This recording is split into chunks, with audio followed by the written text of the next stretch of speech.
Hello दोस्तों। जैसा कि हमने अभी पहले पढ़ा था विकारी और अविकारी शब्द। विकारी शब्द जिसमें विकार उत्पन्न होता है, उसमें कौन कौन से थे आपके? संज्ञा, सर्वनाम, विशेषण। ठीक है, तो उसमें से हम एक टॉपिक पढ़ते हैं आपका संज्ञा। ठीक है, चलिए आज हम संज्ञा पढ़ेंगे। संज्ञा में सबसे पहले देखते हैं परिभाषा, संज्ञा होती क्या है। ठीक है, चलिए परिभाषा पढ़ते हैं।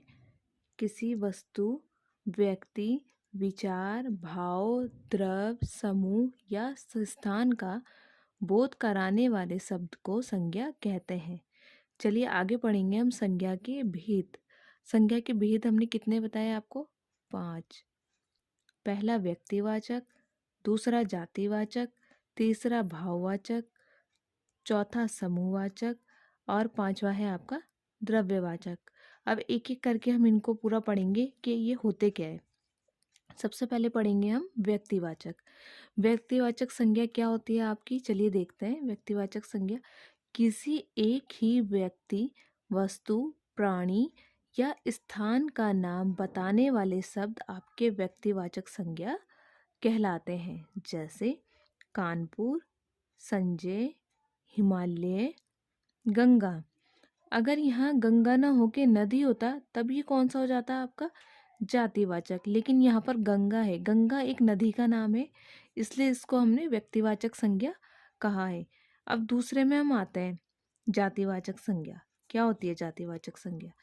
जो पद किसी व्यक्ति या वस्तु के समस्त जाति का बोध कराता हो।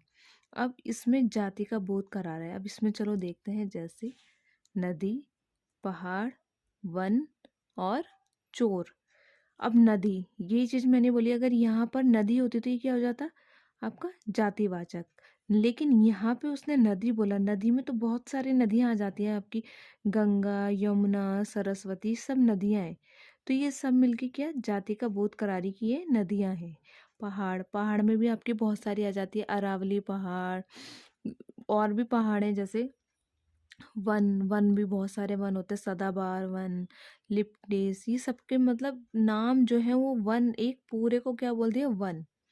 ठीक है, ऐसे चोर, चोर भी बहुत होते हैं, कौन सा वाला चोर है, क्या है, तो ये क्या हो जाएगा? जातिवाचक।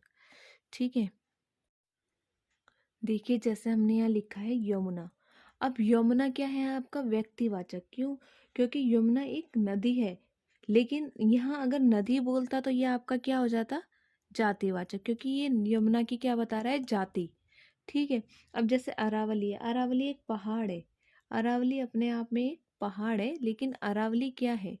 ठीक है, अब मान लो अरावली क्या है आपका? व्यक्तिवाचक। अगर यहाँ अरावली की जगह पहाड़ होता तो वो क्या हो जाता आपका? जातिवाचक। ठीक है, तीसरा हम पढ़ते हैं आपका समूहवाचक। समूह मतलब जो इकट्ठा हुए एक जगह, समूह में बताए। कि जैसे जो पद समुदाय समूह को व्यक्त करे। जैसे भीड़, एक जगह भीड़ इकट्ठी हो जाती है तो क्या होता है? समूह। कक्षा, ठीक है, कक्षा में बहुत सारे बच्चे होते हैं। मंत्रिमंडल, अब मंत्रिमंडल के अंदर भी अलग अलग मंत्री होते हैं। इसी प्रकार ये क्या हो जाएगा? समूहवाचक संज्ञा। अब हम चौथे पे आते हैं आपका द्रव्यवाचक। अब द्रव्यवाचक क्या होता है? जिसमें मतलब लिक्विड, माप तौल की वस्तुएं हों, लिक्विड हो। जैसे जिस संज्ञा पद से उस सामग्री या पदार्थ का बोध होता है जिससे कोई वस्तु बनी हो।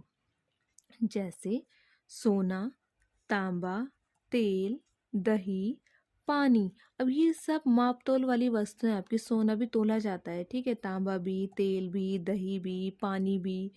पानी लीटर में, दही भी लीटर में, तेल भी लीटर में, तांबा किलो में, सोना आपका कैरेट में। ठीक है, अब फिफ्थ में आते हैं हम भाववाचक संज्ञा। अब भाववाचक संज्ञा क्या होती है आपकी?